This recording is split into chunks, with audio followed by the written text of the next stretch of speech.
Hi Ravi, thanks for always joining in time. Thank you. Wow. Cinema on the Bushaila Jade. Hi Preeti. Hi Lena. Hi Manju, all my green goddesses, my Sujata. Thanks Sujata for always being there for us. You all Duchess 5 are always there for us. Lena, you've been so regularly coming for all our meetings. Really appreciate. Hi Nina. Yes, I've worn parrots because I thought I'm talking to somebody in the field, so wishing that there are lots of birds there. Yes, thanks Sujata. Waiting for Rishi to join in. And actually we become every day, this 5 o'clock, it's like a positive energy which we are all having, and it's so nice meeting all these, people who do such good work in the green thing, and we really find it very, very nice. Okay, I'm just going to be adding.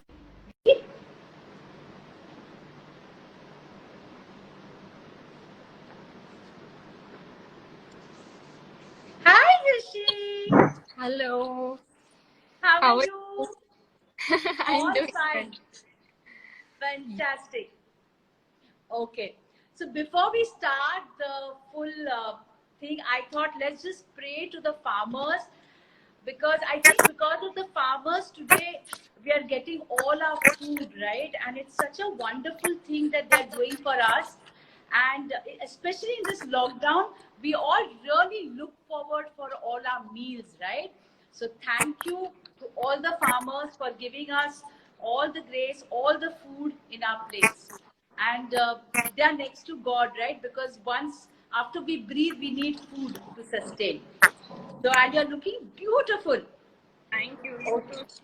Thank you. So today is a very, very special award, and it is the Young Farmers Award, which is presented to the Abacus School. Yeah, thank you so much for the award. I would like to say a big thank you on the behalf of Abacus and Songlines, which is the farm school. They're a huge, amazing team, and they really deserve, recognition like this. So thank you for this. Green God. Yeah. So it was the Abacus School. It was founded by Kamini Sundaram, who started this school from a small homestead from her mom's place. Can you all beat it? And after that, there was no stopping Kamini at all. Today, the Abacus School is one of the top schools in Chennai, and there is another feather in their cap. They are the only school which has a farm for all their children in the school.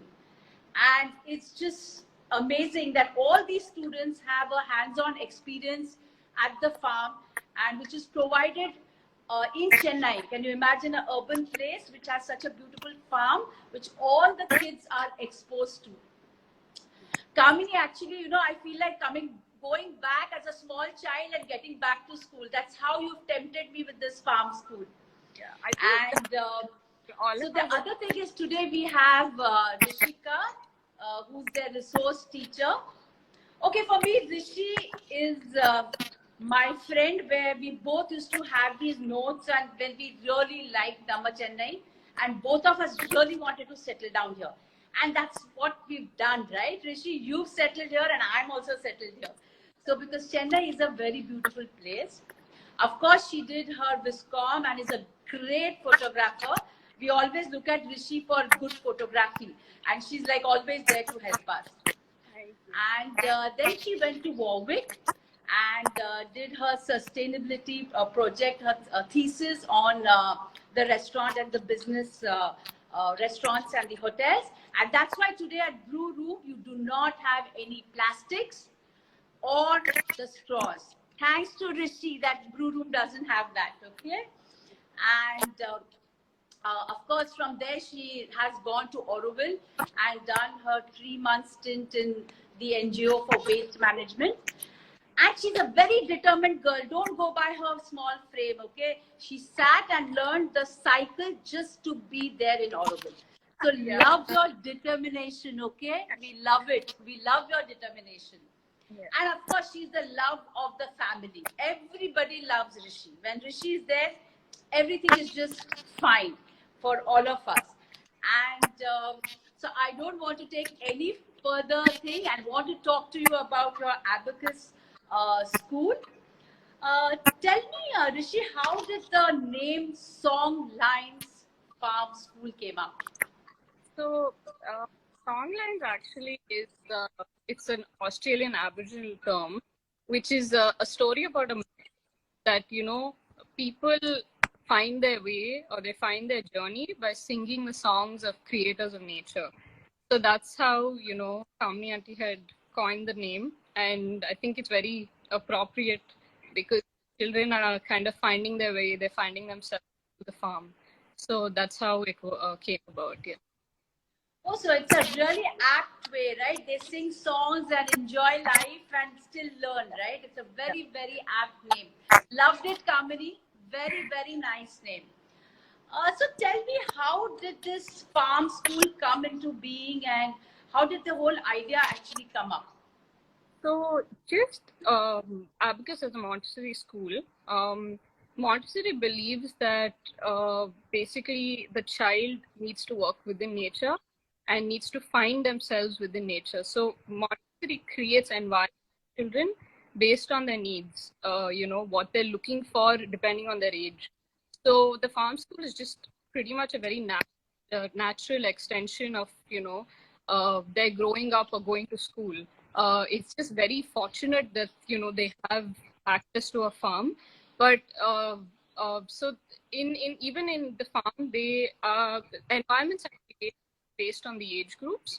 So say and also actually right now they're also creating environments within schools. So it's even started off from an elementary level where we give them little tasks, where to just sensitize them to the environment, and then also just be very conscious of where they are, and just trying to be one with nature. So I think yeah, farm school is just an extension of the Montessori way of learning, pretty much. So Yeah. all age groups go to the farm school, like, or is it a specific age which, or like all the children go? Yeah, so children starting from about 9 years, which is the elementary children, they start going to the farm. It's 2 hours away from the city. So, that the children need to be slightly older just to be able to, that journey. But then, yeah, so it's from 9 years onwards till 15 years, which is your elementary to secondary to older children. So is it like, do they go weekly once or twice? Like, how does it like structured? Is it once a week do they go, or is it residential, or how does the school function actually at the farm? So again, it's based on two categories. That's the elementary and secondary. So the elementary children go for the day. They leave about at 6 a.m. morning to 8 a.m. and then they to the day, and they come back by evening. And then the older children, they go twice a month. And, because with what happens with the older children is that they have to go through the whole crop cycle. So when I say crop cycle, that's from seed germination to, say manuring to weeding to harvesting. So the idea is to complete that whole cycle. So to go at least twice a month, and then they stay overnight. So they also get to do a lot of other activities on the farm. So they will do art on the farm, they will do storytelling, they do carpentry. They also look after, say, animal villages, like even, say, cleaning a cow shed or giving a cow a bath. So it's a very holistic experience that they get about being on a farm. And I think the farmer's job is probably the hardest job in the world. So I think just they really value their food, once they go through the whole process, because they obviously see how difficult it is. And it also is based on so many external factors, like say what your weather conditions are. So it's not just in their control, but again, the idea being that they are one with nature, go with the flow of nature. So yeah. So So what is a typical day for a child there at the, like, how does it start? What time do they go? Or like, what is a typical day for a child there? they say they leave. So again, for depending on the age group of the child. So an elementary child would leave school at 6 in the morning, get there by 8 o'clock. Then they get a little orientation of what the activities for the day are. Usually, the activities are divided into two. So one would be a farming activity, and one would be what we call an allied activity. So under farming, you get composting, you get planting, all of that. And then under an allied activity, you get watching, butterfly, like identifying different butterflies on the farm, or it could just be walking around the farm, map farm, drawing it out. It could also be, visiting the local water bodies there because it is situated in Kanchipuram, Velapatur, which is a land of the lake. So again, uh, again, you're looking at, okay, how much water is available for your farm. So you're not just looking at just your farm, you're looking at least also getting to know your local community there is something that they do.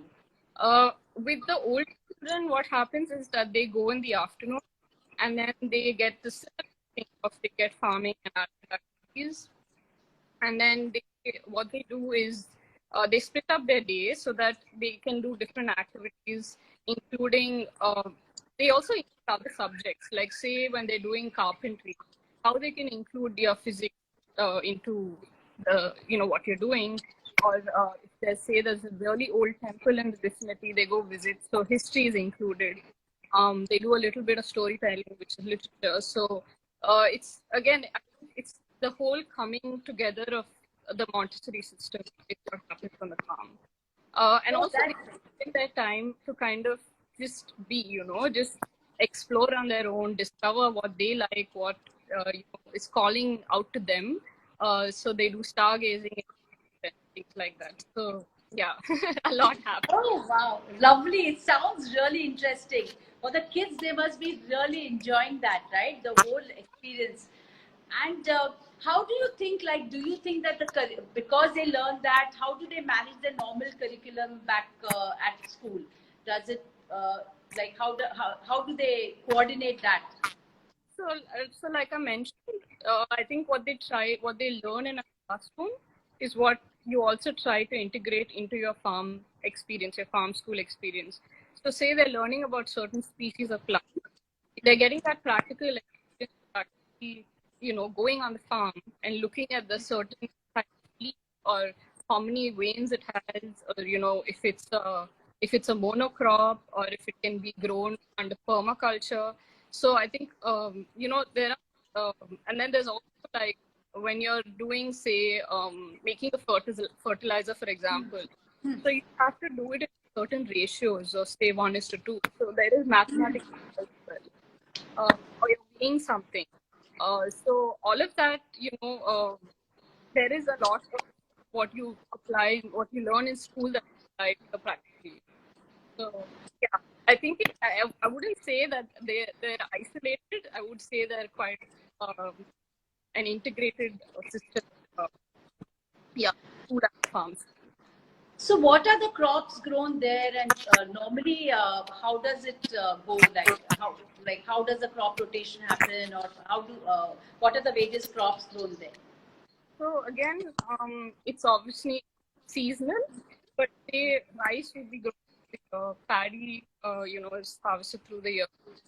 And other very interesting thing that actually for me has been great learning is that I think learning indigenous rice, where India or of our local, say, Tamil Nadu, which a lot of us, just eat white rice, brown rice, these two things, but they grow things like pisni or maple samba, or different kinds of varieties, so that the child also learns, and say, yeah. So then there's also other things like vegetables, like you have your um, uh, all your greens. You have fruits like banana.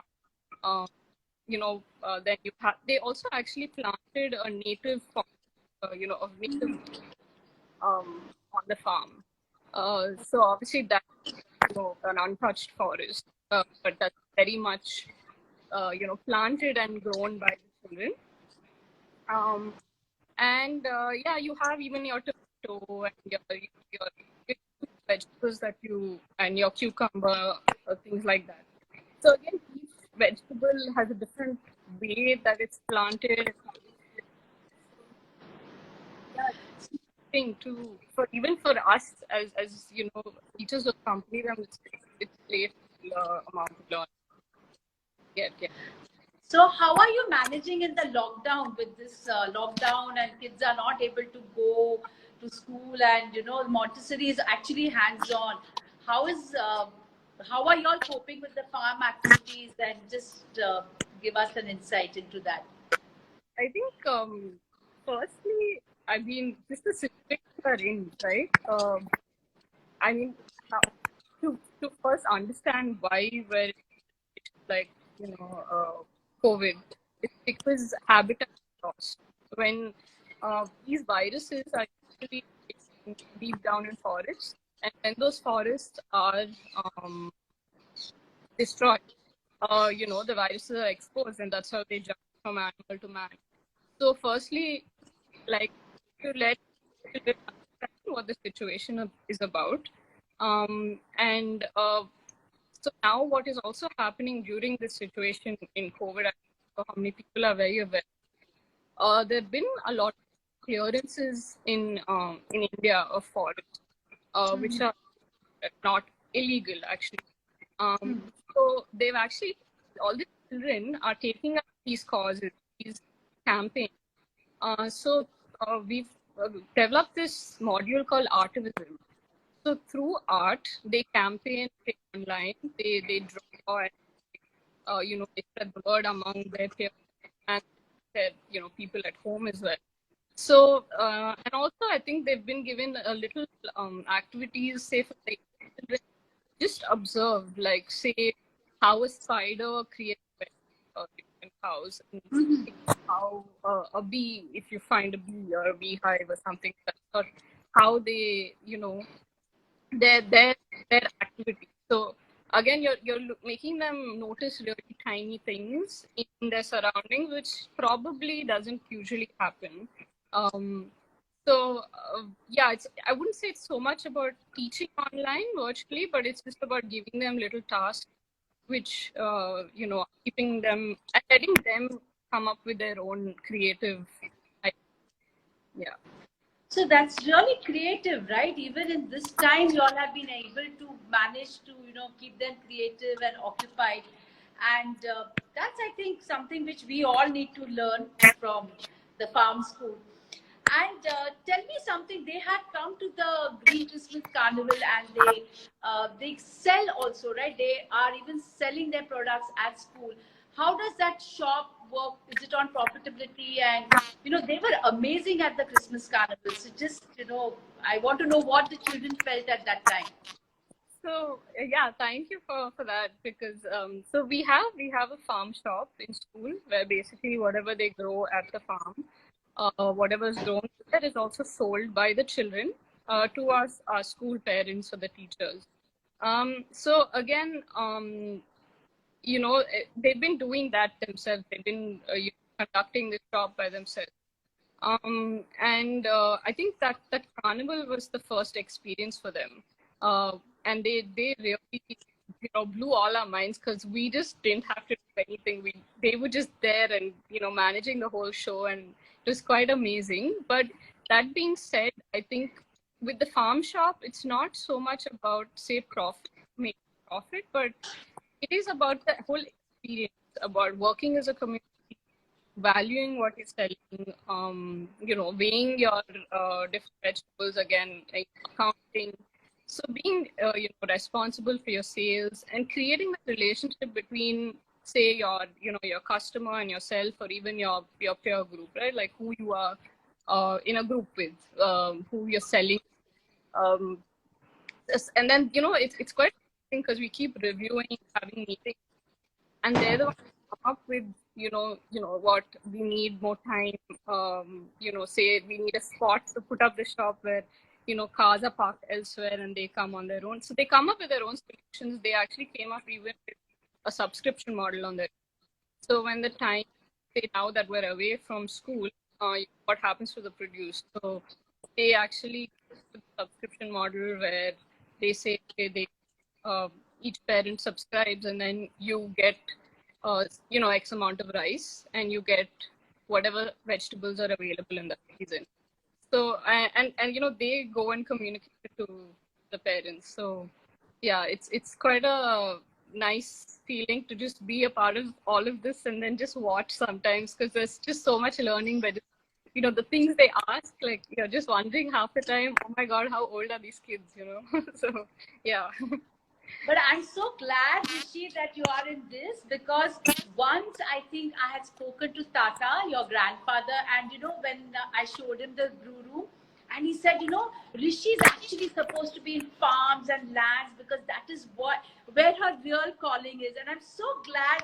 At that time, I didn't know what he was saying, and today you are into this green journey of yours. Okay, so I have to give credit to Tata for that, for knowing you so well at that point of time. Yeah, and that's really interesting. In fact, we have one child in our colony who goes to Abacus, and the mother was just telling me that we keep saying, right, don't waste food, don't do this, but she said the experience which they get at the farm, it's so real. When they get that one handful of grain, they actually know the value of that each grain and don't even waste. So that was something which I really felt that you all are doing it hands on. Like we keep telling, don't waste, don't do this. So I think the children are also very disciplined, right, at the end of it, and they learn much more, right? The camaraderie and the teenage. The values, or the consciousness that the program gives you is, it's so subtle, but it's just it's really powerful, because I think even they do eat meals on the farm, so, and it's all grown there, it's cooked there, pretty much in front of them. And each child sits down. I mean, they all sit down together, and everyone eats together, and everyone makes sure that all the food on their plate is everything goes to waste. So I think it definitely tells you how much. Just it tells you how much you should value a farmer, and just how much actually what the soil and the earth gives you. And usually most models are talking about extraction, right? It's all about what we can gain from what we can grow, what we can. But I think here it's just about being more about oneness, about what the soil gives you and how you can give back to the earth. Yes. And I was hearing that the children get up perfectly for the farm. They're like also enthusiastic. Many people have actually become more friends, and so I think teenage is such a crucial time of your life, right? So if you get really a good exposure, I think I think in the end we need to believe in them, right? What they're thinking, and I think from the farm they have their own feelings of what they want to be. So I really feel that I'm missing the farm, and I'm going to go back to it someday. And I think the best way is to start the farm and start doing these things. So another thing is, of course, you all do the farm, I know, but you have the Vedangal Bird Sanctuary and the community around. Like you all also do a lot for the surrounding, right? It's not just the farm, right? The children are also engaged in a lot of activities around, right? So they do definitely do, like I said, a lot more than just the farming.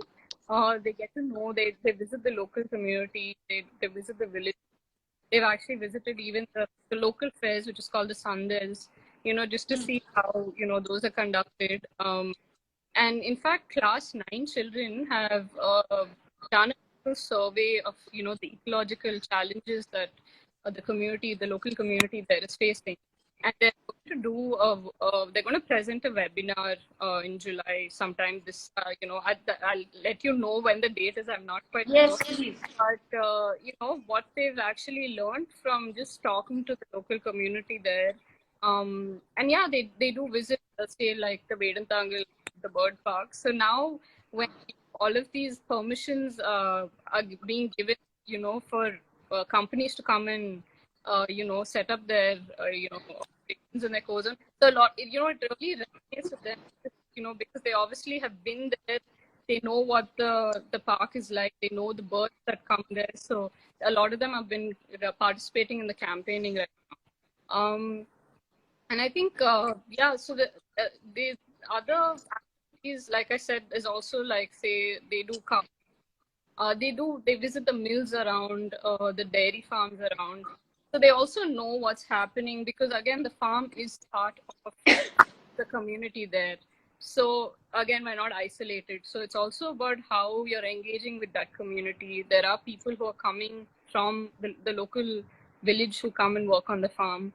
So yeah, I think it's a lot of also creating relationships and bonds, and also about, there's no like, okay, I live in the city, they live in the farm. I don't think there's any of that. It's very much that once they're on the farm, it's a whole community that is coming together, and they are very much part of the farm. So yeah. How do you think we green goddesses could help you? So I think right now, like, so say somebody like me, I don't really have much experience in the field, and it's just something that I've always wanted to get involved with, say, the environment in some way. We are looking for more resources, more teachers who would like to get involved with the farm. So I think if you could spread the word with that, that would be great, because it is a lot of learning, even as a teacher. It's not just about, say, it's not a one-way thing that the children so much, but yeah, we are looking for more people to get involved with the farms. So Yeah. we are going to come. The Green Club is now started. Our next trip, guys, is at the farm, the Abacus farm, and many of us are going to get motivated to help the children more. So definitely, Rishi, we are going to be in touch with you. I will just start the comments if there is anybody who wants to say something. Yeah, and ask her questions. And it's been wonderful having you. Thank you so much for this. Of course, I want to thank all the sponsors, Sunuku, Fruitprints, Vasta, Kara, Savera, Blue Room, Amravati, all of them. And she was one of the packers, so she knows how much bonding went into packing all the stuff. We really appreciate that. Your wrapping paper, always there to help us, Rishi. You're always such a darling. We will definitely be coming to your place. And Kamini, I just love the dream which you have dreamt. It's one of the most beautiful dreams which anybody can fulfill, and you've done it. And thank you very much. Looking forward for many more interactions with you, Rishi. And we will definitely come with the Green Club. Join the Green Club. Stay tuned for the next one. 5:30. Anju is coming up with Indian Express. Don't leave us. Just go and come back. I'm going to be leaving now. And thank you once again, Rishi. Really appreciate. And you are going to be a star in this, okay? Believe me. For the whole team, honestly, I don't. It all goes to them, really. It's not really to do. I'm just representing, but it's just amazing, the phenomenal work that Kamini auntie, the children, the teachers, everybody has put into this, and I actually want to thank them for this opportunity of letting me be part of their journey. So yes, but thank you so much. I was actually really nervous today, so thank you for making it so easy. You are flowing, Rishi. You just make everything so beautiful always, okay? And we love you. And because you're the love of the family, you are the love of Green Goddesses too, okay? We all love you. Okay, so see you soon. And guys, please stay tuned for Anju at 5:30 and be rocking and be happy and positive with all the good energies coming in. Okay, thank you. Thanks, everyone. Thank you for listening. Bye.